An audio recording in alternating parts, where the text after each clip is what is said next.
ನಮ್ಮೆಲ್ಲ ಪ್ರೀತಿಯ ರೈತ ಬಾಂಧವರಿಗೆ ನಮಸ್ಕಾರ. ಇಂದಿನ ಕೃಷಿರಂಗ ಕಿಸಾನ್ ವಾಣಿ ಕಾರ್ಯಕ್ರಮಕ್ಕೆ ಪ್ರೀತಿಯ ಸ್ವಾಗತ. ಇಂದಿನ ಈ ಕಾರ್ಯಕ್ರಮದಲ್ಲಿ ಮಾವಿನ ವೈಜ್ಞಾನಿಕ ಮಾಗಿಸುವ ವಿಧಾನಗಳು ಈ ಕುರಿತಂತೆ ಮೂಡಿಗೆರೆಯ ತೋಟಗಾರಿಕಾ ಮಹಾವಿದ್ಯಾಲಯದ ಸಹಾಯಕ ಪ್ರಾಧ್ಯಾಪಕರಾದ ಡಾಕ್ಟರ್ ವೈ ಕಾಂತರಾಜ್ ಅವರೊಂದಿಗಿನ ಸಂದರ್ಶನವನ್ನ ಕೇಳೋಣ. ಕೇಳುಗರೆ ತಮ್ಮೆಲ್ಲರಿಗೂ ಕೂಡ ನಮಸ್ಕಾರ. ಇವತ್ತಿನ ಕಾರ್ಯಕ್ರಮಕ್ಕೆ ಸ್ವಾಗತ. ಇವತ್ತಿನ ಕಾರ್ಯಕ್ರಮದಲ್ಲಿ ಮಾವಿನ ವೈಜ್ಞಾನಿಕ ಮಾಗಿಸುವ ವಿಧಾನ ಈ ವಿಷಯಕ್ಕೆ ಸಂಬಂಧಪಟ್ಟ ಹಾಗೆ ಮಾತನಾಡ್ತಿದ್ದೇವೆ. ಮಾವಿನ ಹಣ್ಣು ಅಂತ ಹೇಳಿದರೆ ಯಾರಿಗೆ ಇಷ್ಟ ಇಲ್ಲ, ಎಲ್ರಿಗೂ ಕೂಡ ಇಷ್ಟವಾಗುತ್ತೆ. ಅದಕ್ಕೇ ಮಾವನ್ನು ಹಣ್ಣುಗಳ ರಾಜ ಅಂತ ಹೇಳಿ ಕರೆಯಲಾಗುತ್ತೆ. ಈ ಹಣ್ಣುಗಳ ರಾಜ ನಮಗೆ ಒಂದು ವರ್ಷದಲ್ಲಿ ಒಂದು ಸಾರಿ ಮಾತ್ರ ಸಿಗೋ ಅಂಥದ್ದು. ಆ ಕಾರಣಕ್ಕಾಗಿ ಎಲ್ಲರೂ ಹೆಚ್ಚಾಗಿ ಇಷ್ಟಪಡ್ತೀವಿ, ಅದನ್ನು ತಿನ್ನಬೇಕು ಅಂತ ಹೇಳಿ ಬಯಸ್ತೀವಿ, ಕೊಂಡ್ಕೊಂಡು ತಿಂತೀವಿ. ಆದರೆ ಈ ಹಣ್ಣು ಮಾಡುವಂತಹ ಸಂದರ್ಭದಲ್ಲಿ ಹೇಗೆ ಹಣ್ಣನ್ನು ಮಾಡಲಾಗಿದೆ ಅನ್ನುವಂಥದ್ದು ಬಹಳ ಮುಖ್ಯವಾದಂತಹ ಒಂದು ಅಂಶ ಆಗುತ್ತೆ.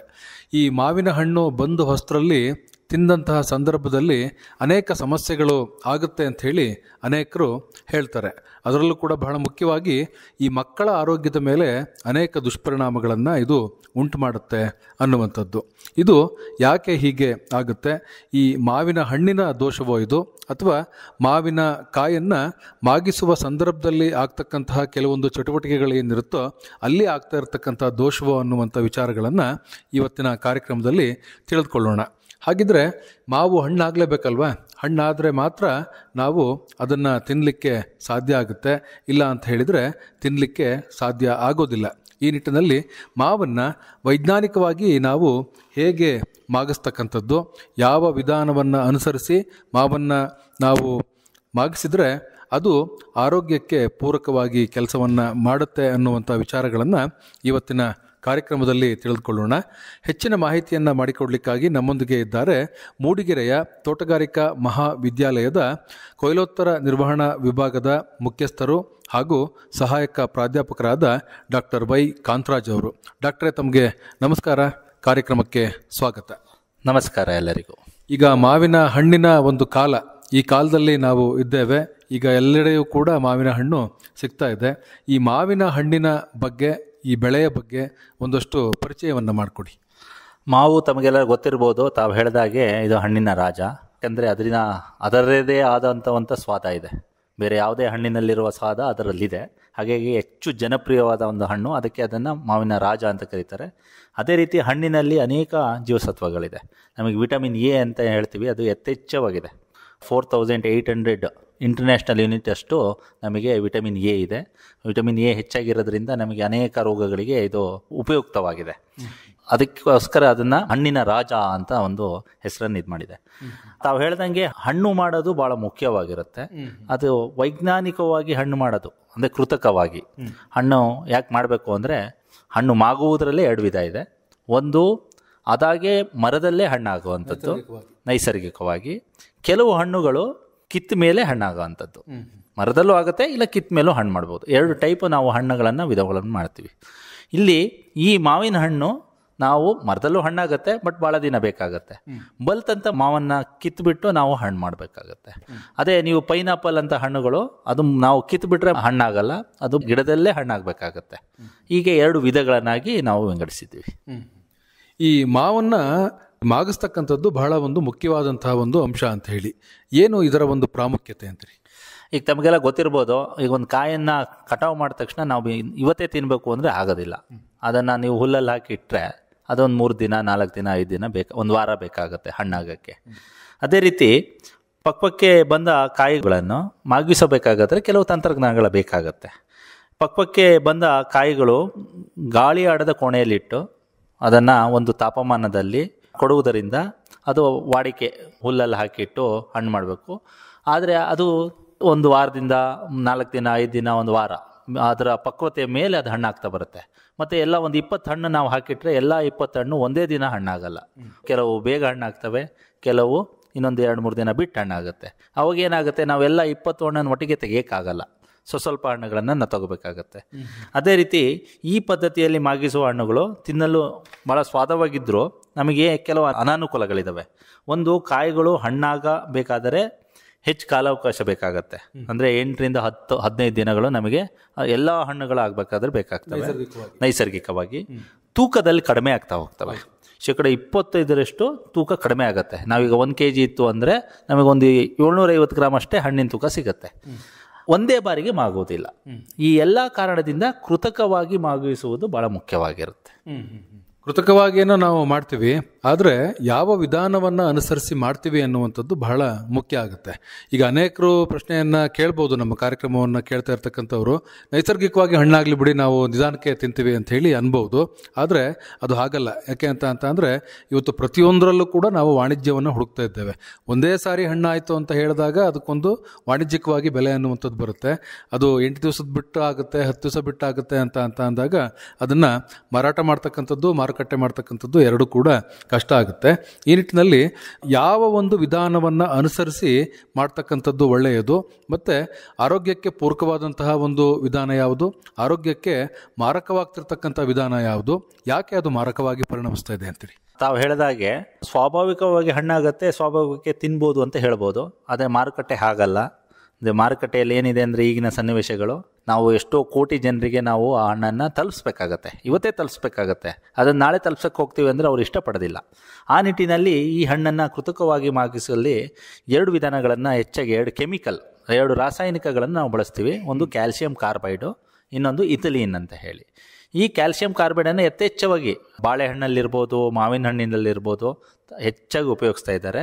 ಇದರಿಂದ ಕೆಲವು ಅನುಕೂಲಗಳಿದ್ದಾವೆ, ಅನಾನುಕೂಲಗಳಿದ್ದಾವೆ. ಇಲ್ಲಿ ಕ್ಯಾಲ್ಸಿಯಂ ಕಾರ್ಬೈಡ್ ಹೆಚ್ಚಾಗಿ ಜನಬಳಕೆ ಅಂತ ಭಾಳ ಚೀಪಾಗಿ, ಭಾಳ ಕಡಿಮೆ ರೇಟಲ್ಲಿ ನಮಗೆ ಸಿಗೋಂಥದ್ದು ಕ್ಯಾಲ್ಸಿಯಂ ಕಾರ್ಬೈಡ್, ಮತ್ತು ಈಸಿಯಾಗಿ ಸಿಗತ್ತೆ ನಮಗೆ. ಅಲ್ಲಿಗೆ ಆ ಕ್ಯಾಲ್ಸಿಯಂ ಕಾರ್ಬೈಡನ್ನು ನಾವು ಹಣ್ಣು ಮಾಡೋಕ್ಕೆ ಉಪಯೋಗಿಸಿದ್ರೆ ಅದರಿಂದ ಅನೇಕ ಅನಾನುಕೂಲಗಳಿದ್ದಾವೆ. ಅದೇ ಇಥಿಲೀನ್ ಅನ್ನೋದು ರಾಸಾಯನಿಕ, ಅದು ಒಂದು ರಾಸಾಯನಿಕ, ಬಟ್ ಅದೇನು ಸ್ವಾಭಾವಿಕವಾಗಿ ನಮಗೆ ಸಿಗುತ್ತೆ, ನೈಸರ್ಗಿಕವಲ್ಲಿ ಸ್ವಾಭಾವಿಕವಾಗಿ ಸಿಗುತ್ತೆ. ಆ ಇಥಿಲೀನನ್ನು ಬಳಕೆ ಮಾಡಿಬಿಟ್ಟು ಹಣ್ಣು ಮಾಡಿದ್ರೆ ನಾವು ಏನು ಸ್ವಾಭಾವಿಕವಾಗಿ ಹಣ್ಣು ಮಾಡಿದಾಗೆ ಆಗುತ್ತೆ. ಈ ನಿಟ್ಟಿನಲ್ಲಿ ನಾವು 2 ವಿಧದಲ್ಲಿ 2 ರಾಸಾಯನಿಕವನ್ನು ಬಳಸಿ ನಾವು ಈ ಹಣ್ಣುಗಳನ್ನು ಮಾಡ್ಬೋದು. ಇನ್ನು ನೀವು ಕ್ಯಾಲ್ಸಿಯಂ ಕಾರ್ಬೈಡ್ ಅಂತ ಹೇಳಿದೆ ನಾನು. ಕ್ಯಾಲ್ಸಿಯಂ ಕಾರ್ಬೈಡನ್ನು ಅದು ನಾವು ಹಣ್ಣು ಮಾಡೋಕ್ಕೆ ಇಟ್ಟಾಗ ಅದು ಒಂಥರ ಕಲ್ಲಿನ ರೂಪದಲ್ಲಿ ಅಥವಾ ಪೌಡ್ರ್ ರೂಪದಲ್ಲಿ ಸಿಗುತ್ತೆ. ನೀವೆಲ್ಲ ಹೇಳಿರ್ಬೋದು, ಜನಬಳಕೆಯಲ್ಲಿ ಉಪಯೋಗ ಅಂತಂದೆ ಪೌಡ್ರ್ ಹಾಕಿ ನಾವು ಹಣ್ಣು ಮಾಡಿದ್ವಿ ಅಂತ ಹೇಳ್ತಿರ್ತಾರೆ. ಈ ಕ್ಯಾಲ್ಸಿಯಂ ಕಾರ್ಬೈಡ್ ಹೆಚ್ಚಾಗಿ ವ್ಯಾಪಾರಸ್ಥರು ಬಾಳೆಹಣ್ಣಲ್ಲಿರ್ಬೋದು, ಮಾವಿನ ಹಣ್ಣಲ್ಲಿ ಪೌಡ್ರ್ ಹಾಕಿ ಹಣ್ಣುಗಳನ್ನು ಮಾಡೋದು ನೋಡಿರ್ಬೋದು. ನೀವು ಮಾರುಕಟ್ಟೆಯಲ್ಲಿ ಪೌಡ್ರ್ ಆಗಿರುತ್ತೆ, ಹಣ್ಣಾಗಿರೋದು ಪೌಡ್ರ್ ಆಗಿರುತ್ತೆ. ನೀವು ಮಾರುಕಟ್ಟೆಯಲ್ಲೇ ನೋಡ್ತಿರ್ಬೋದು. ನಿಮಗೆ ಫೆಬ್ರವರಿ ತಿಂಗಳಲ್ಲೂ ನಮಗೆ ಹಣ್ಣು ಸಿಗೋಕ್ಕೆ ಸ್ಟಾರ್ಟ್ ಆಗ್ತವೆ. ಬಟ್ ನಮಗೆ ಹೆಚ್ಚಾಗಿ ಸಿಗೋದು ಹಣ್ಣು ಏಪ್ರಿಲಿಂದ ಮೇ, ಇದರಲ್ಲಿ ನಮಗೆ ಹೆಚ್ಚಾಗಿ ಸಿಗೋದು. ಅದು ಪಕ್ವತೆಗೆ ತಕ್ಕಂತೆ ಬಂದಂಥ ಹಣ್ಣು, ಅದು ರುಚಿಕರವಾಗಿರುತ್ತೆ. ನಾವು ಬೇಗನೆ ಪಕ್ವತೆಗೆ ಬರೋ ಮುಂಚೆನೇ ಕೊಯ್ಲು ಮಾಡಿನೂ ಹಣ್ಣು ಮಾಡ್ಬೋದು. ಈ ಕೆಮಿಕಲ್ ಯೂಸ್ ಮಾಡಿಬಿಟ್ಟು, ಈ ರಾಸಾಯನಿಕನ ಬಳಸಿಬಿಟ್ಟು ನಾವು ಯೂಸ್ ಮಾಡ್ಬೋದು. ಅದಕ್ಕೆ ನೀವು ಫೆಬ್ರವರಿಯಲ್ಲೆಲ್ಲಾದ್ರೂ ಹಣ್ಣನ್ನು ತಿಂದುಬಿಟ್ರೆ ನಿಮಗೆ ಹುಳಿ ಇರುತ್ತೆ, ಅದರದ್ದು ಸ್ವಾದ ಬರೋದಿಲ್ಲ. ಅದೇ ಈಗ ತಿನ್ನಕ್ಕೆ ಹೋದರೆ ನಿಮಗೆ ಒಳ್ಳೆ ರಸಭರಿತವಾಗಿರುತ್ತೆ, ಸ್ವಾದಯುತವಾಗಿರುತ್ತೆ. ಈ ಕ್ಯಾಲ್ಸಿಯಂ ಕಾರ್ಬೈಡ್ ಅದೇನಾಗುತ್ತೆ ಅಂದರೆ ಹಣ್ಣಿನಲ್ಲಿರುವ ನೀರಿನ ಅಂಶವನ್ನು ತಗೊಂಡ್ಕೊಂಡು ಅದು ಆರ್ಸನಿಕ್ ಮತ್ತು ರಂಜಕದ ಅಂಶವನ್ನು ಬಿಡುಗಡೆ ಮಾಡುತ್ತೆ. ಈ ಆರ್ಸನಿಕ್ ಮತ್ತು ರಂಜಕ ಅನ್ನೋದು ಹಣ್ಣು ಮಾಡೋಕ್ಕೆ ಉಪಯೋಗ ಆಗುತ್ತೆ ಬಿಟ್ಟರೆ, ಅದರಿಂದ ನಾವು ಅಂಥ ಪದಾರ್ಥಗಳನ್ನು ನಾವು ಸೇವಿಸಿದಾಗ ನಮಗೆ ಕ್ಯಾನ್ಸರ್ ಅಂತಹ ಅನೇಕ ಮಾರಕ ಕಾಯಿಲೆಗಳನ್ನು ಅದು ಬರ್ಸ್ತಾ ಹೋಗುತ್ತೆ. ಆಹಾರ ಕಲಬೆರಕೆ ಕಾನೂನಿನ ಪ್ರಕಾರ ಈ ಕ್ಯಾಲ್ಸಿಯಂ ಕಾರ್ಬೈಡನ್ನು ಬ್ಯಾನ್ ಮಾಡಿದ್ದಾರೆ. ಅದನ್ನು ಯಾರೇ ಉಪಯೋಗಿಸ್ತಿದ್ದರೆ ಅವರಿಗೆ ದಂಡನೂ ಇದೆ, ಅದೇ ರೀತಿ 3 ವರ್ಷ ಶಿಕ್ಷೆಗಳನ್ನು ಕೊಡಬೇಕು ಅನ್ನೋದು ಸರ್ಕಾರ ನಿರ್ಧಾರ ಮಾಡಿದೆ. ಆದ್ದರಿಂದ ಈ ಕ್ಯಾಲ್ಸಿಯಂ ಕಾರ್ಬೈಡನ್ನು ಬ್ಯಾನ್ ಮಾಡಿದ್ದಾರೆ. ಆದರೂ ಜನರು ಭಾಳ ಕಡಿಮೆ ರೇಟಲ್ಲಿ ಸಿಗುತ್ತೆ ಅಂತ ಹೇಳಿ ಅದನ್ನು ಮಸಾಲ ಅಂತ ಹೇಳಿ ಬೇರೆ ಬೇರೆ ಇದರಲ್ಲಿ ಮಾರ್ಕೆಟಲ್ಲಿ ಸಿಗುತ್ತೆ, ಅದನ್ನು ಉಪಯೋಗಿಸ್ತಾ ಇದ್ದಾರೆ. ಈ ಒಂದು ಪದಾರ್ಥ ಉಪಯೋಗಿಸೋದ್ರಿಂದ ಅನೇಕ ಆರೋಗ್ಯಕ್ಕೆ ಪೂರಕವಾಗದಂತಹ ಒಂದು ವಸ್ತುವಾಗಿರೋದ್ರಿಂದ ಇದಕ್ಕೆ ನಾವು ಪರ್ಯಾಯವಾಗಿ ಇನ್ನೊಂದು ಕೃತಕವಾಗಿ ಹಣ್ಣು ಮಾಡಲು ಇಥಿಲೀನ್ ಅಂತ ಒಂದು ಪದಾರ್ಥಗಳನ್ನು ಬಳಸೋಕ್ಕೆ ಇದು ಮಾಡ್ತಾ ಹೋಗ್ತೀವಿ. ಈಗ ಕ್ಯಾಲ್ಸಿಯಂ ಕಾರ್ಬೈಡ್ ಅನ್ನುವಂಥದ್ದು ನಮ್ಮ ಆರೋಗ್ಯದ ಮೇಲೆ ದುಷ್ಪರಿಣಾಮವನ್ನು ಉಂಟು ಮಾಡುತ್ತೆ ಅಂತ ಹೇಳಿದ್ರಿ. ಆದರೂ ನಮಗೆ ಹಣ್ಣು ಬಹಳ ಇಷ್ಟ ಆಗುತ್ತೆ, ಹಾಗಾಗಿ ತಿಂದ್ಬಿಡ್ತೀವಿ. ಈ ಹಣ್ಣು ಮಾಡುವಂತಹ ಸಂದರ್ಭದಲ್ಲಿ ಯಾವ ಪದಾರ್ಥವನ್ನು ಅಥವಾ ರಾಸಾಯನಿಕವನ್ನು ಬಳಕೆಯನ್ನು ಮಾಡಿಕೊಂಡು ಹಣ್ಣು ಮಾಡಲಾಗಿದೆ ಅನ್ನುವಂಥದ್ದನ್ನು ನಾವು ಪತ್ತೆ ಮಾಡ್ಬೋದಾ? ಪತ್ತೆ ಅಂದರೆ ಹಣ್ಣು ಆಗಿರುತ್ತೆ, ಕ್ಯಾಲ್ಸಿಯಂ ಕಾರ್ಬೈಡ್ ಒಳಗೆ ಅಂತ ಬಣ್ಣ ಬರೋದಿಲ್ಲ. ಅಕಸ್ಮಾತ್ ಬೇರೆ ಇದರಲ್ಲಿ ನಾವು ಇದು ಮಾಡೋಕ್ಕಾಗಲ್ಲ, ಕಲರ್ ಮೇಲೆ ಒಂದು ಇದು ಮಾಡ್ಬೋದು. ಆಮೇಲೆ ನಿಮಗೆ ಹಣ್ಣಿನ ಮೇಲೆ ಪೌಡ್ರ್ ಇರುತ್ತೆ, ಪೌಡ್ರು ಇದೆ ಅಂತ ಅಂದರೆ ಅದು ಕ್ಯಾಲ್ಸಿಯಂ ಕಾರ್ಬೈಡಿಂದಾನೇ ಹಣ್ಣು ಮಾಡಿರೋದು ಅಂತ. ಮತ್ತು ಇಂಥ ಹಣ್ಣುಗಳನ್ನು ನಾವೆಲ್ಲಾದ್ರೂ ಉಪಯೋಗಿಸ್ಕೊಂಡ್ರೆ ಅದರಲ್ಲಿ ಹೊಟ್ಟೆ ಉರಿ ಅಂತ ಬರೋಂಥದ್ದು. ಈಗ ಮಾವಿನ ಹಣ್ಣನ್ನು ಭಾಳ ತಿನ್ಬೇಡ್ರಿ ನಮಗೆ ವಾಂತಿ ಭೇದಿ ಆಗುತ್ತೆ ಅಂತ ಹೇಳ್ತಾರೆ. ಅದರಿಂದ ಅಲ್ಲ, ಈ ಕ್ಯಾಲ್ಸಿಯಂ ಕಾರ್ಬೈಡ್ ಅಂತ ಅಂಶಗಳಿರೋದ್ರಿಂದ, ರಂಜಕದ ಅಂಶಗಳಿರೋದ್ರಿಂದ ವಾಂತಿ ಭೇದಿಗಳಂತ ಕಾಯಿಲೆ ಇದಾಗುತ್ತೆ. ಎದೆ ನೋವು ಅನ್ನೋಂಥದ್ದು, ಎದೆ ಉರಿ, ಗ್ಯಾಸ್ಟ್ರಿಕ್ ಟೈಪಲ್ಲಿ ಆಗುವಂಥ ಕಾಯಿಲೆಗಳನ್ನು ನಾವು ನೋಡ್ಬೋದಾಗಿದೆ. ಆ ಒಂದು ಹಣ್ಣು ಏನಿರುತ್ತೋ ಸರಿಯಾದಂತಹ ಸ್ವಾದ ಇರೋದಿಲ್ಲ, ಇದು ಒಂದು ಅಂಶ. ಎರಡನೇದಾಗಿ ಸರಿಯಾದಂತಹ ಬಣ್ಣ ಬಂದಿರೋದಿಲ್ಲ, ಇದು ಎರಡನೇ ಅಂಶ. ಮೂರನೇ ಅಂಶ, ನಾವು ಸೇವನೆಯನ್ನು ಮಾಡಿದ ನಂತರ ಹೊಟ್ಟೆ ಉರಿ ಆಗ್ತಕ್ಕಂಥದ್ದು, ವಾಂತಿ ಭೇದಿ ಆಗ್ತಕ್ಕಂಥದ್ದು, ಎದೆ ನೋವು ಕಾಣಿಸ್ಕೊಳ್ತಕ್ಕಂಥದ್ದು, ಈ ತರಹದ ಲಕ್ಷಣಗಳಿರುತ್ತೆ. ಇದರಿಂದ ನಾವು ತಿಳಿದುಕೊಳ್ಬೇಕು, ಈ ಒಂದು ಹಣ್ಣನ್ನು ಹಣ್ಣು ಮಾಡಲಿಕ್ಕೆ ಕ್ಯಾಲ್ಸಿಯಂ ಕಾರ್ಬೈಡನ್ನು ಬಳಕೆಯನ್ನು ಮಾಡಿದ್ದಾರೆ ಅಂತ ಹೇಳಿ. ಬಹಳ ಮುಖ್ಯವಾಗಿ ನಾವು ಗಮನಿಸಬೇಕಾದಂಥ ಅಂಶ ಏನು ಅಂತ ಅಂದರೆ, ಮಾರಕದಲ್ಲಿ ಮಾರಕ ಅನ್ನುವಂತಹ ಕ್ಯಾನ್ಸರ್ನಂತಹ ಒಂದು ರೋಗಕ್ಕೂ ಕೂಡ ಇದು ಕಾರಣ ಆಗ್ತಾ ಇದೆ. ಹಾಗಾಗಿ ನಾವು ಈ ಹಣ್ಣುಗಳನ್ನು ಬಳಕೆ ಮಾಡುವಂತಹ ಸಂದರ್ಭದಲ್ಲಿ ಬಹಳ ಎಚ್ಚರಿಕೆಯನ್ನು ವಹಿಸಬೇಕು. ನಾವಷ್ಟೇ ಅಲ್ಲ, ನಮ್ಮ ಮಕ್ಕಳಿಗೆ ನಾವು ನೀಡ್ತಕ್ಕಂಥ ಸಂದರ್ಭದಲ್ಲಿಯೂ ಕೂಡ ಬಹಳ ಎಚ್ಚರಿಕೆಯನ್ನು ವಹಿಸಿ ನೀಡ್ತಕ್ಕಂಥದ್ದು ಬಹಳ ಮುಖ್ಯವಾದಂತಹ ಅಂಶ. ಹಾಗಿದ್ರೆ ಇಷ್ಟೆಲ್ಲ ಒಂದು ವ್ಯತಿರಿಕ್ತವಾದಂತಹ ಪರಿಣಾಮವನ್ನು ಬೀರ್ತಕ್ಕಂತಹ ಕ್ಯಾಲ್ಸಿಯಂ ಕಾರ್ಬೈಡಿನ ಬದಲಾಗಿ ನಾವು ಏನನ್ನ ಬಳಕೆಯನ್ನು ಮಾಡಿಕೊಂಡು ಈ ಕಾಯಿಗಳನ್ನು ಹಣ್ಣಾಗಿ ಪರಿವರ್ತನೆಯನ್ನು ಮಾಡಬೇಕು ಅಂತೀರಾ? ಮತ್ತು ಹೇಗೆ ಅದರ ಬಳಕೆಯನ್ನು ಮಾಡ್ತಕ್ಕಂಥದ್ದು? ಇತ್ತೀಚಿನ ಸಂಶೋಧನೆ ಪ್ರಕಾರ ಕೃತಕವಾಗಿ ಹಣ್ಣು ಮಾಡಲು ಆಹಾರ ಮತ್ತು ಔಷಧಿ ನಿಯಂತ್ರಣಾಲಯ, ನಿಮಗೆ ಗೊತ್ತಿರ್ಬೋದು, ICMR ಅಂತ ಹೇಳಿ ಕೇಳ್ತಿರ್ತೀವಿ. ನಮಗೆ ಅವರು ನಮ್ಮ ಆಹಾರದ ಬಗ್ಗೆ ಹೆಚ್ಚಾಗಿ ಇದು ಮಾಡ್ತಾ ಇರ್ತಾರೆ. ಅವರು ಪರವಾನಗಿ ಕೊಟ್ಟಿರೋದು ಇಥಿಲಿನ್ ಅಂತ ಒಂದು ಸ್ವಾಭಾವಿಕವಾಗಿ, ಇದು ನಮ್ಮ ಕ್ಯಾಲ್ಸಿಯಂ ಕಾರ್ಬೈಡ್ ಕೃತಕವಾಗಿ. ಇಥಿಲಿನ್ ಅನ್ನೋದು ನಮಗೆ ಸ್ವಾಭಾವಿಕವಾಗಿ ನಮ್ಮ ವಾತಾವರಣದಲ್ಲಿದೆ. ಆಮೇಲೆ ಎಲ್ಲ ಹಣ್ಣುಗಳಲ್ಲೂ ಇರುತ್ತೆ. ಈಗ ಮರದಲ್ಲೇ ಹಣ್ಣಾಗುತ್ತೆ ಅಂದರೆ ಇಥಿಲಿನ್ ಅಂಶ ಇರಲೇಬೇಕು. ಅದು 0.1 ಮೈಕ್ರೋಲೀಟರ್ ಲೆವೆಲಲ್ಲಿ ಇರುತ್ತೆ, ಭಾಳ ಕಡಿಮೆ ಪ್ರಮಾಣದಲ್ಲಿರುತ್ತೆ.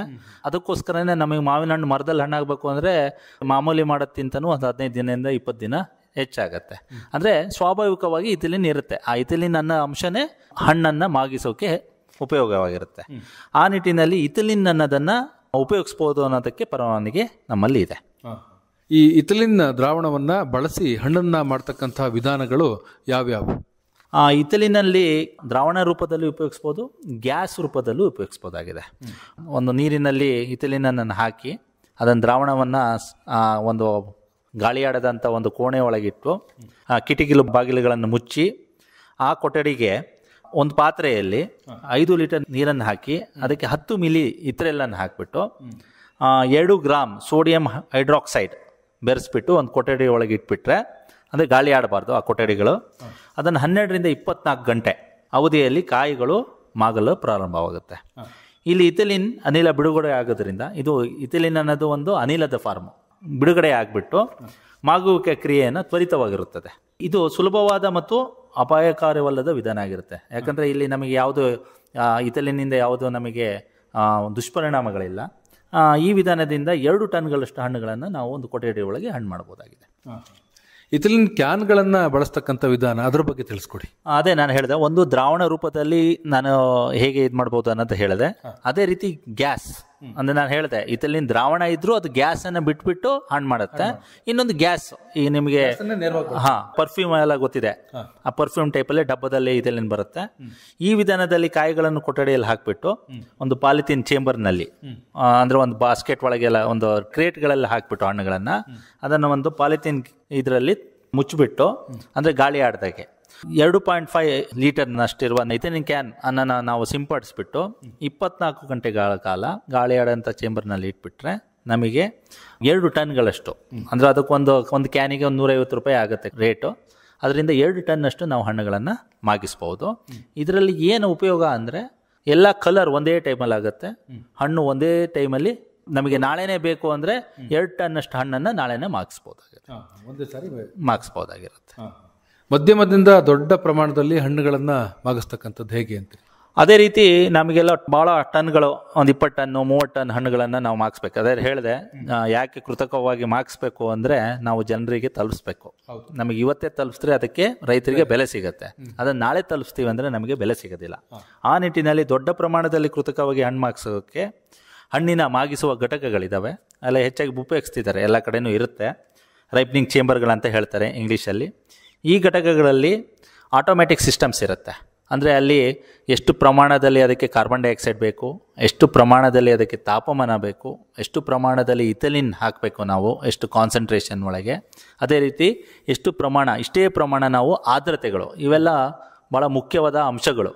ಈ ಪ್ರಮಾಣವನ್ನು ಅಲ್ಲಿ ನಾವು ಎಷ್ಟು ಪ್ರಮಾಣದಲ್ಲಿ ಬೇಕು ಯಾವ ಹಣ್ಣಿಗೆ, ಬಾಳೆಹಣ್ಣಿಗಾದರೆ ಇಷ್ಟು ಪ್ರಮಾಣದಲ್ಲಿ, ಅದೇ ರೀತಿ ಮಾವಿನ ಹಣ್ಣಿಗೆ ಇಷ್ಟು ಪ್ರಮಾಣದಲ್ಲಿ ನಾವು ರೆಗ್ಯುಲೇಟ್ ಮಾಡಿ ಒಂದು 20 ಟನ್ 30 ಟನ್ ಅಷ್ಟನ್ನು ನಾವು ಇದು ಮಾಡ್ಬೋದು. ಅದಕ್ಕೆ ನಿಮಗೆ ಒಂದು 5ರಿಂದ 20 ಲಕ್ಷ ಅದು ಟನ್ ಮೇಲೆ, ಎಷ್ಟು ಕೆಪಾಸಿಟಿ ಮೇಲೆ ಅದರದ್ದು ರೇಟ್ಗಳನ್ನು ಇದಾಗ್ತಾ ಇರುತ್ತೆ. ಈ ದೊಡ್ಡ ಪ್ರಮಾಣದಲ್ಲಿ ನಾವು ಹಣ್ಣುಗಳನ್ನು ಮಾಗಿಸ್ತಕ್ಕಂಥ ಸಂದರ್ಭದಲ್ಲಿ ನಾವು ಈ ಕೊಠಡಿಗಳು ಅಥವಾ ಅದಕ್ಕೆ ಬೇಕಾದಂತಹ ಪದಾರ್ಥಗಳು ಹೇಗಿರಬೇಕು, ಯಾವ್ಯಾವ ಅಂಶಗಳನ್ನು ಅದು ಒಳಗೊಂಡಿರಬೇಕು ಅಂತೀರಿ? ಕೊಠಡಿಗಳು ಅದೇ ಹೇಳಿದೆ, ಹಣ್ಣುಗಳು ಮಾಗಿಸ್ಬೇಕಾದ್ರೂ ಒಂದು ಕೆಲವು ತಾಪಮಾನ ಇರ್ಬೋದು, ಆರ್ದ್ರತೆ ಇರಬೇಕು, ಭಾಳ ಮುಖ್ಯವಾಗಿರುತ್ತೆ. ನಾವು ಬರೀ ಇಥಿಲಿನ್ ಹಾಕ್ಬಿಟ್ಬಿಟ್ಟು ಗಾಳಿ ಆಡ್ದಿದ್ದಂಗೆ ಇದು ಮಾಡಿಬಿಟ್ರೆ ಕೆಲವೊಮ್ಮೆ ಅದರಿಂದ ದುಷ್ಪರಿಣಾಮಗಳಾಗಿ ಕೊಳೆತು ಹೋಗ್ಬಿಡ್ತವೆ. ಆ ನಿಟ್ಟಿನಲ್ಲಿ ಕೊಠಡಿ ಸಾಧ್ಯವಾದಷ್ಟು ಇಥಿಲಿನ್ ನಷ್ಟ ತಡೆಯಬೇಕು. ಯಾಕಂದರೆ ನಾವು 100 ಮಿಲಿ ಅಂತ ಹಾಕಿದ್ರೆ ಆ 100 ಮಿಲಿ ಗಾಳಿ, ಅದು ಗಾಳಿ ನಾನು ಹೇಳಿದೆ ನಿಮಗೆ, ಇಥಿಲಿನ್ ಗ್ಯಾಸು, ಆ ಗ್ಯಾಸ್ ಹೊರಗೆ ಹೋಗ್ಬಿಡುತ್ತೆ. ಅದಕ್ಕೋಸ್ಕರ ಅದನ್ನು ಕೊಠಡಿಯನ್ನು ಗಾಳಿ ಆಡದ ರೀತಿಯಲ್ಲಿ ನಾವು ಇದು ಮಾಡಬೇಕಾಗತ್ತೆ. ಆಮೇಲೆ ತಿರುಳಿನ ತಾಪಮಾನನೂ ಭಾಳ ಮುಖ್ಯವಾಗಿರುತ್ತೆ. ತಿರುಳಿನ ತಾಪಮಾನ ಒಂದು 14 ಡಿಗ್ರಿ ಟೆಂಪ್ರೇಚರ್ ಇರಬೇಕು.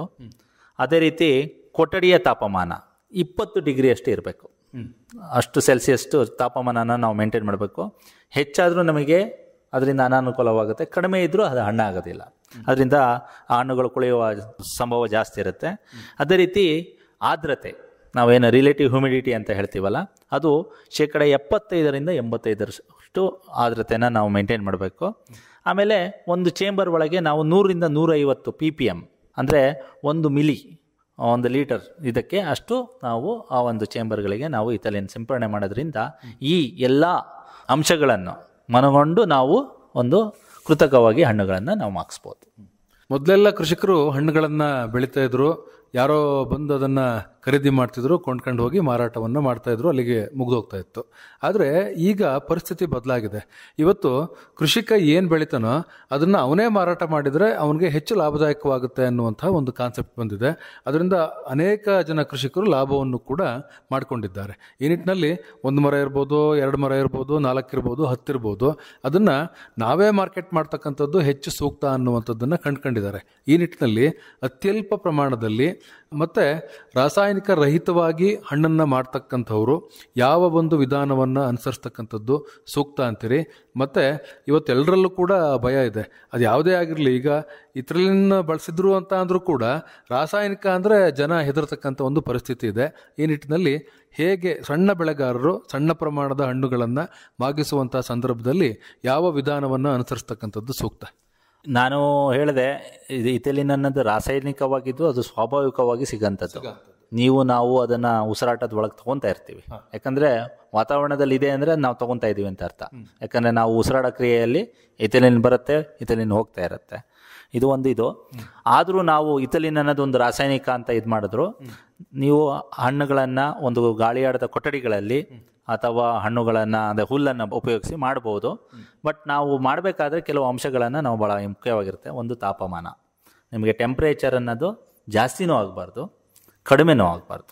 ನಿಮಗೆ ಒಂದು 20 ತಾಪಮಾನ 30 ಡಿಗ್ರಿ ತಾಪಮಾನದಲ್ಲಿ ನಾವು ಮಾಡ್ತಾ ಇದ್ದೀವಿ ಅಂದರೆ ಅಲ್ಲಿ ಹಣ್ಣು ಕೊಳೆಯೋ ಸಂಭವ ಇರುತ್ತೆ. ನೀವು ಹುಲ್ಲಲ್ಲಿ ಮಾಡಬೇಕಾದ್ರೆ ಅದೇ ಪ್ರಾಬ್ಲಮ್ ಆಗ್ತಾ ಇರುತ್ತೆ. ನಮಗೆ ಒಂದು 10 ಹಣ್ಣಲ್ಲಿ ಒಂದು 2 ಹಣ್ಣು ಕೊಳ್ತೋಗಿರುತ್ತೆ. ಆ 2 ಹಣ್ಣನ್ನು ಬೇರೆ ಹಣ್ಣಾಗೋ ತನಕ ನಾವು ಬಿಟ್ಟರೆ ಇನ್ನೊಂದು 5 ಹಣ್ಣನ್ನು ಕೊಳ್ತೋಗುತ್ತೆ. ಹಾಗಾಗಿ ತಾಪಮಾನ ಭಾಳ ಮುಖ್ಯವಾಗಿರುತ್ತೆ. ಅದೇ ರೀತಿ ಇಥಿಲಿನ್ ಅನ್ನೋದು ಅದರೊಳಗೆ ಇದ್ದೇ ಇರುತ್ತೆ. ಹಾಗಾಗಿ ಇಥಿಲಿನ್ ಇದನ್ನು ರಾಸಾಯನಿಕ ಅಂತ ನಾನು ಹೇಳೋಕ್ಕೆ ಇಷ್ಟಪಡೋದಿಲ್ಲ. ಇಥಿಲಿನ್ ರಾಸಾಯನಿಕವಿದ್ದು ಸ್ವಾಭಾವಿಕವಾಗಿ ಸಿಗುವಂಥ ಒಂದು ಪದಾರ್ಥವಾಗಿರುತ್ತೆ.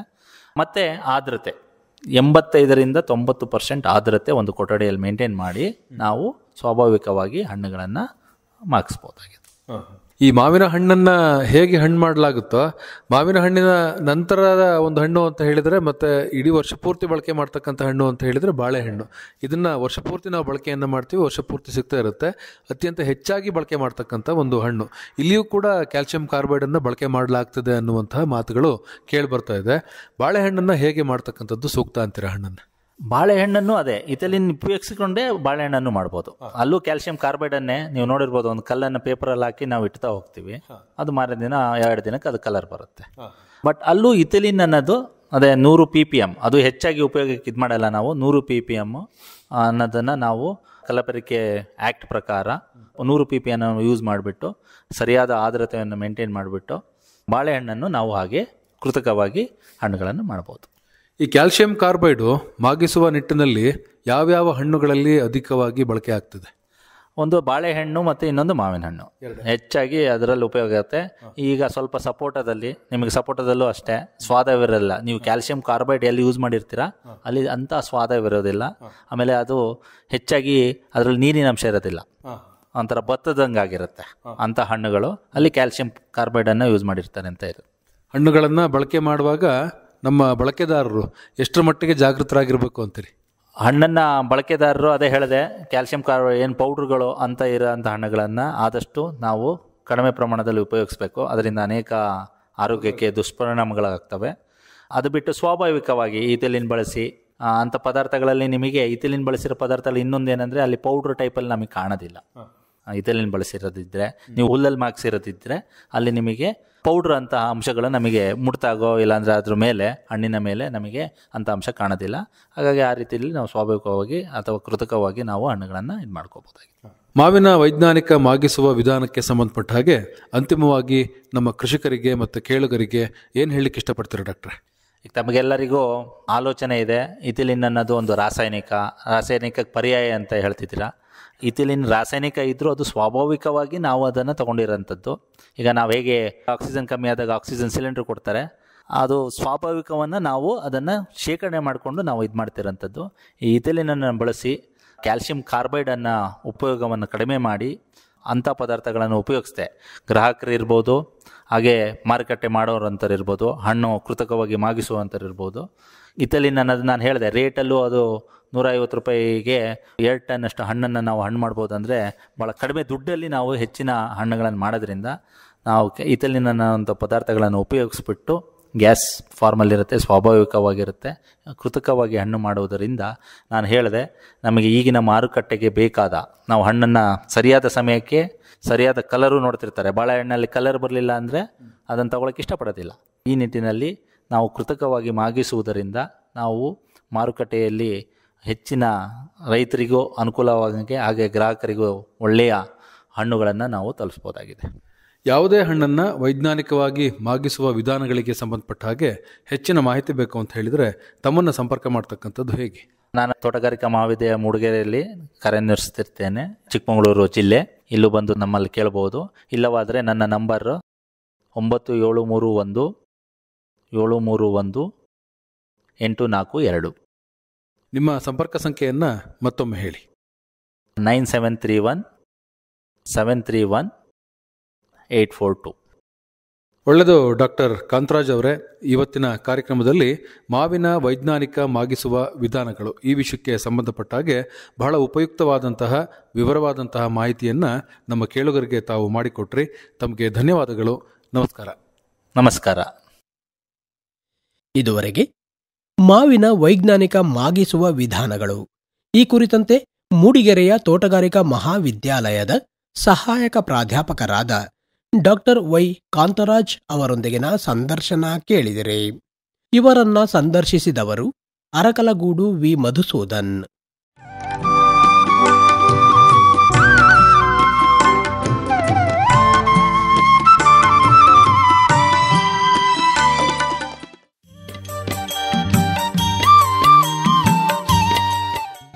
ಕಾರ್ಯಕ್ರಮ ಕೃಷಿ ಲೋಕ.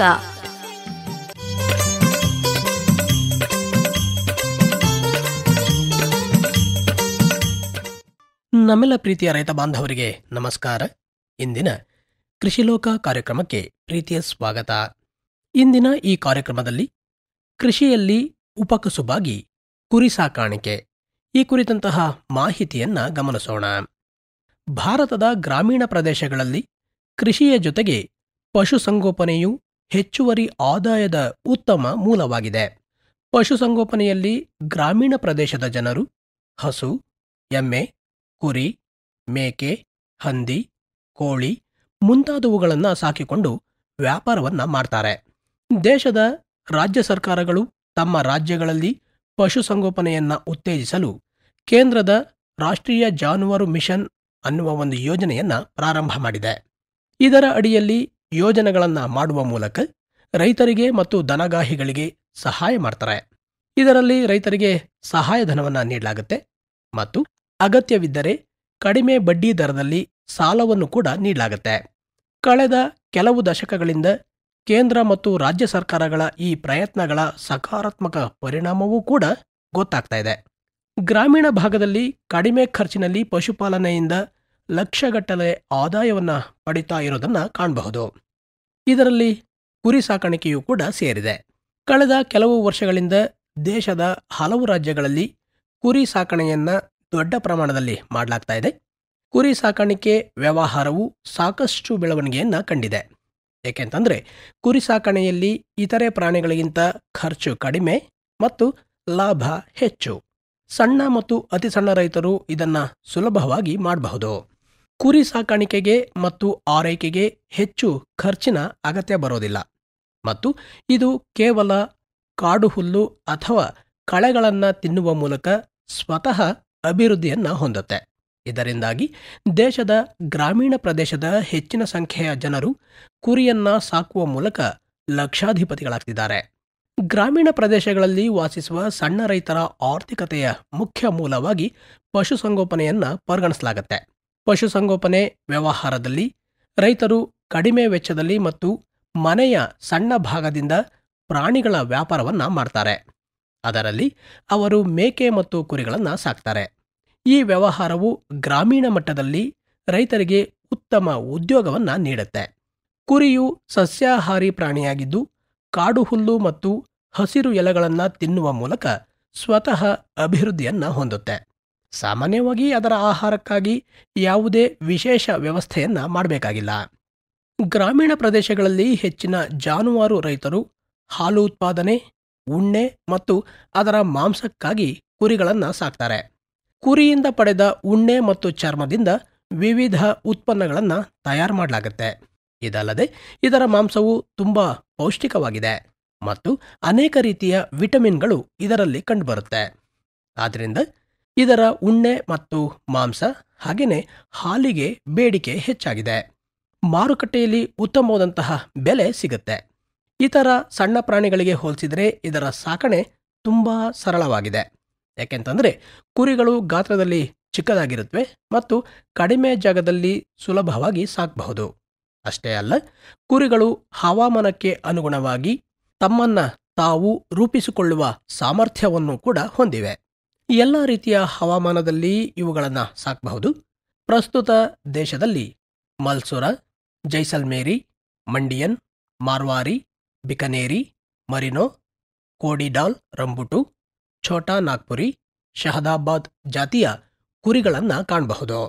ರಾಷ್ಟ್ರೀಯ ಪಶುಸಂಗೋಪನೆ ಮತ್ತು ಹೈನುಗಾರಿಕೆ ಇಲಾಖೆಯು ಗ್ರಾಮೀಣ ಪ್ರದೇಶಗಳಲ್ಲಿ ಪಶುಸಂಗೋಪನೆಯನ್ನ ಉತ್ತೇಜಿಸಲು ಹಾಗೂ ಹೊಸ ಉದ್ಯೋಗ ಅವಕಾಶಗಳನ್ನು ಸೃಷ್ಟಿಸಲು 2014-15ನೇ ಸಾಲಿನಲ್ಲಿ ರಾಷ್ಟ್ರೀಯ ಜಾನುವಾರು ಮಿಷನ್ ಅನ್ನ ಪ್ರಾರಂಭ ಮಾಡಿತು.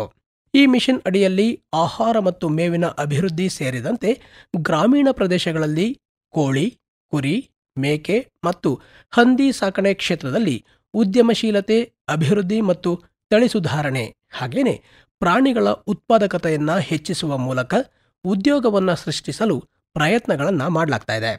ಈ ಮಿಷನ್ ಅಡಿಯಲ್ಲಿ ರೈತರನ್ನು ಆರ್ಥಿಕವಾಗಿ ಸಬಲೀಕರಣಗೊಳಿಸಲು ಲಕ್ಷ ಲಕ್ಷ ಖರ್ಚು ಮಾಡಿ ಕುರಿ ಸಾಕಣೆಯನ್ನ ಆರಂಭ ಮಾಡಬಹುದು. ರಾಷ್ಟ್ರೀಯ ಲೈವ್ಸ್ಟಾಕ್ ಮಿಷನ್ ಈ ಯೋಜನೆಯ ಅಡಿಯಲ್ಲಿ ನಡೆಸಲಾಗುತ್ತಿರುವ ಕುರಿ ಮತ್ತು ಮೇಕೆ ಸಾಕಣೆ ಯೋಜನೆಯ ಅಡಿ ನೀವು ನಿಮ್ಮ ಮನೆಯ ಸಮೀಪದಲ್ಲಿಯೇ ಸ್ವಂತ ಉದ್ಯಮವನ್ನ ಆರಂಭ ಮಾಡಬಹುದು. ಈ ವ್ಯವಹಾರಕ್ಕೆ ಯಾವುದೇ ರೀತಿಯ ವಯಸ್ಸಿನ ಮಿತಿ ಅಥವಾ ಶೈಕ್ಷಣಿಕ ಅರ್ಹತೆಯ ಅಗತ್ಯ ಇರೋದಿಲ್ಲ. ಕುರಿ ಸಾಕಣೆಗಾಗಿ ನೀವು ಯಾವುದೇ ವ್ಯಕ್ತಿಯಿಂದ ಸಾಲವನ್ನ ತೆಗೆದುಕೊಳ್ಬೇಕಾಗಿಲ್ಲ. ನೀವು ಈ ಯೋಜನೆಯ ಅಡಿ ಅರ್ಜಿ ಸಲ್ಲಿಸುವ ಮೂಲಕ 10ರಿಂದ 12 ಕುರಿ ಮತ್ತು 1 ಗಂಡು ಕುರಿಯನ್ನ ಸಾಕಲು ಪ್ರಾರಂಭವನ್ನ ಮಾಡಬಹುದು ಮತ್ತು ಕಡಿಮೆ ಬಂಡವಾಳವನ್ನ ಇಟ್ಟುಕೊಂಡು ಸಹಾಯಧನದಲ್ಲಿ ಗರಿಷ್ಠ 1 ಲಕ್ಷ ರೂಪಾಯಿ ಹಾಗೂ ಮುಂಬರುವ ಸಮಯದಲ್ಲಿ ಇದನ್ನ ಇನ್ನೂ ಹೆಚ್ಚು ಮಾಡ್ಕೋಬಹುದು. ಈ ರೀತಿ ಮಾಡೋದ್ರಿಂದ ಹೆಚ್ಚಿನ ಲಾಭವನ್ನ ಪಡೆಯಬಹುದು. ಪ್ರಾಣಿ ತಜ್ಞರ ಪ್ರಕಾರ ಹೆಚ್ಚಿನ ಲಾಭವನ್ನ ಪಡೆಯಲು ಕುರಿಗಳ ಬೆಲೆ ಮತ್ತು ಅದರ ತಳಿ ಅವಲಂಬನೆಯಾಗಿರುತ್ತೆ. ಉತ್ತಮ ತಳಿಯ ಕುರಿಗಳ ಬೆಲೆ 3,000 to 5,000 ರೂಪಾಯಿವರೆಗೆ ಇರುತ್ತೆ. ಹಾಗೇನೆ 500 ಚದರ ಅಡಿ ಶೆಡ್ನಲ್ಲಿ 20 ಕುರಿಗಳನ್ನು ಸಾಕಬಹುದು ಅಂಥೇಳಿ ಪರಿಗಣಿಸಲಾಗಿದೆ. ಆದರೆ ಈ ಶೆಡ್ ತೆರೆದಿರಬೇಕು ಮತ್ತು ಗಾಳಿ ಆಡುವಂತೆ ಇರಬೇಕು. ಈ ರೀತಿಯ ಶೆಡ್ ತಯಾರಿಕೆಗೆ ಸುಮಾರು 25,000 to 40,000 ರೂಪಾಯಿ ಖರ್ಚಾಗಬಹುದು. ಕುರಿ ಸಾಕಾಣಿಕೆಯಲ್ಲಿ ನೆನಪಿನಲ್ಲಿಟ್ಕೊಳ್ಬೇಕಾದಂತಹ ಪ್ರಮುಖ ಅಂಶಗಳತ್ತ ಗಮನ ಹರಿಸೋದಾದರೆ, ಪ್ರಾಣಿ ತಜ್ಞರ ಪ್ರಕಾರ ಕುರಿ ಸಾಕಣೆಗೆ ಗರಿಷ್ಠ 10 ಚದರ ಅಡಿ ಅಗತ್ಯ ಬೇಕಾಗುತ್ತೆ. ಕುರಿ ಸಾಕಾಣಿಕೆಯಲ್ಲಿ ಎಲ್ಲಾ ಕುರಿಗಳನ್ನು ಒಟ್ಟಿಗೆ ಇಡಬಹುದು, ಏಕೆಂತಂದ್ರೆ ಈ ಜೀವಿಗಳು ಪರಸ್ಪರ ಹೋರಾಡುವ ಪ್ರವೃತ್ತಿಯನ್ನ ಹೊಂದಿಲ್ಲ. ಆದರೆ ಗಂಡು ಕುರಿಗಳನ್ನು ಹೆಣ್ಣು ಕುರಿಗಳಿಂದ ಪ್ರತ್ಯೇಕವಾಗಿ ಇರಿಸಲಾಗತ್ತೆ. ಏಕೆಂತಂದ್ರೆ ಗಂಡು ಕುರಿಗಳು ಹಿಂಸಾತ್ಮಕ ಸ್ವಭಾವದವಾಗಿರುತ್ತವೆ. ಪ್ರಾಣಿ ತಜ್ಞರ ಪ್ರಕಾರ 30 ಹೆಣ್ಣು ಕುರಿಗಳಿಗೆ 1 ಗಂಡು ಕುರಿ ಸಾಕು. ಗರ್ಭಿಣಿ ಕುರಿಗಳನ್ನು ಯಾವಾಗಲೂ ಇತರ ಕುರಿಗಳಿಂದ ಪ್ರತ್ಯೇಕವಾಗಿ ಇರಿಸಲಾಗುತ್ತೆ. ಕುರಿಗಳ ಸರಿಯಾದ ಅಭಿವೃದ್ಧಿಗಾಗಿ ಅವುಗಳನ್ನು ಸಾಮಾನ್ಯವಾಗಿ ತೆರೆದ ಜಾಗದಲ್ಲಿ ಮೇಯಿಸಿ, ಏಕೆಂತಂದ್ರೆ ಅವುಗಳ ಮುಖ್ಯ ಆಹಾರವು ಕಾಡು, ಹಸಿರು ಹುಲ್ಲು ಮತ್ತು ಮರಗಳ ಎಲೆಗಳು. ಕುರಿಗಳನ್ನು ಬೆಳಗ್ಗೆ ಮತ್ತು ಸಂಜೆ ಮಾತ್ರ ಹುಲ್ಲುಗಾವಲಿನಲ್ಲಿ ಮೇಯಿಸಬೇಕು. ಪ್ರಾಣಿ ತಜ್ಞರ ಪ್ರಕಾರ 1 ಕುರಿ ವರ್ಷದಲ್ಲಿ 2 ಬಾರಿ ಮರಿಗಳಿಗೆ ಜನ್ಮವನ್ನು ನೀಡುತ್ತೆ. ನೀವು 15 ಕುರಿಯೊಂದಿಗೆ ಪ್ರಾರಂಭ ಮಾಡಿದರೆ ಸರಿಸುಮಾರು 50 to 60 ಕುರಿಗಳನ್ನು 1 ವರ್ಷದಲ್ಲಿ ಪಡೆಯಬಹುದು. ಮಾರುಕಟ್ಟೆಯಲ್ಲಿ 1 ಕುರಿಯ ಬೆಲೆ 3,000 to 8,000 ರೂಪಾಯಿವರೆಗೆ ಇರುತ್ತೆ. ಅದರಂತೆ 50 ಕುರಿಗಳ ಬೆಲೆ ಅಂದಾಜು 4 ಲಕ್ಷ ರೂಪಾಯಿ ಆಗಬಹುದು. ಎಲ್ಲಾ ಖರ್ಚುಗಳನ್ನು ಕಳೆದರೂ ಸುಮಾರು 1 ಲಕ್ಷ ರೂಪಾಯಿ ಹಣವನ್ನು ವಾರ್ಷಿಕವಾಗಿ ಲಾಭವಾಗಿ ಪಡೆಯಬಹುದು. ಇನ್ನು ಕುರಿ ಸಾಕಾಣಿಕೆಯ ಪ್ರಯೋಜನಗಳತ್ತ ನೋಡೋದಾದರೆ, ಪ್ರಾಣಿ ತಜ್ಞರ ಪ್ರಕಾರ ಕುರಿ ಹಾಲು ಮತ್ತು ಮಾಂಸದಲ್ಲಿ ಔಷಧೀಯ ಗುಣಗಳು ಮತ್ತು ಪ್ರೋಟೀನ್ಗಳು ಹೆಚ್ಚಿನ ಪ್ರಮಾಣದಲ್ಲಿ ಕಂಡುಬರುತ್ತೆ. ಇದರಿಂದಾಗಿ ಅದರ ಹಾಲು ಮತ್ತು ಮಾಂಸಕ್ಕೆ ಮಾರುಕಟ್ಟೆಯಲ್ಲಿ ಸಾಕಷ್ಟು ಬೇಡಿಕೆ ಇದೆ. ಕುರಿಯ ಉಣ್ಣೆ ಮತ್ತು ಚರ್ಮದಿಂದ ಆದಾಯವನ್ನು ಪಡೆಯಬಹುದು. ಕುರಿಯ ಹಿಕ್ಕೆಗಳನ್ನು ಗೊಬ್ಬರವಾಗಿ ಮಾರಾಟ ಮಾಡಬಹುದು. ಇದರ ಬಳಕೆಯಿಂದ ಹೊಲಗಳ ಉತ್ಪಾದಕತೆಯನ್ನು ಹೆಚ್ಚಿಸಬಹುದು. ಬರಪೀಡಿತ ಪ್ರದೇಶಗಳಲ್ಲಿ ಕೃಷಿಯೊಂದಿಗೆ ಕುರಿ ಸಾಕಾಣಿಕೆಯನ್ನು ಸುಲಭವಾಗಿ ಮಾಡಬಹುದು. ಕುರಿ ಖರೀದಿ ಮತ್ತು ಮಾರಾಟಕ್ಕೆ ಯಾವುದೇ ತೊಂದರೆ ಇಲ್ಲ. ಸ್ಥಳೀಯ ಪ್ರದೇಶದಲ್ಲಿ ಮಾತ್ರ ಇದಕ್ಕೆ ಮಾರುಕಟ್ಟೆ ಸೃಷ್ಟಿಸಬಹುದು. ಬಹುತೇಕ ಉದ್ಯಮಿಗಳು ಹಳ್ಳಿಗೆ ಬಂದು ಇವುಗಳನ್ನು ಖರೀದಿ ಮಾಡ್ತಾರೆ. ಕುರಿಗಳಿಂದ ಪಡೆದ ಉಣ್ಣೆಯಿಂದ ಅನೇಕ ರೀತಿಯ ಬೆಚ್ಚಗಿನ ಬಟ್ಟೆಗಳನ್ನು ತಯಾರು ಮಾಡಲಾಗುತ್ತೆ. ಅಂತಹ ಪರಿಸ್ಥಿತಿಯಲ್ಲಿ ರೈತರು ಉತ್ತಮ ಲಾಭ ಗಳಿಸಲು ಅನೇಕ ರೀತಿಯ ವ್ಯವಹಾರಗಳಿಗೆ 1 ಕುರಿಯನ್ನ ಬಳಕೆ ಮಾಡಬಹುದು. ರೈತ ಬಾಂಧವರೇ, ಇದುವರೆಗೆ ಕೃಷಿಯಲ್ಲಿ ಉಪಕಸುಬಾಗಿ ಕುರಿ ಸಾಕಾಣಿಕೆ ಈ ಕುರಿತಂತಹ ಮಾಹಿತಿಯನ್ನ ಕೇಳಿದಿರಿ. ಇಲ್ಲಿಗೆ ಇಂದಿನ ಕೃಷಿ ಲೋಕ ಕಾರ್ಯಕ್ರಮ ಮುಕ್ತಾಯವಾಯಿತು. ಮತ್ತೆ ಮುಂದಿನ ಕೃಷಿ ಲೋಕ ಕಾರ್ಯಕ್ರಮದೊಂದಿಗೆ ಭೇಟಿಯಾಗೋಣ. ಎಲ್ಲರಿಗೂ ನಮಸ್ಕಾರ.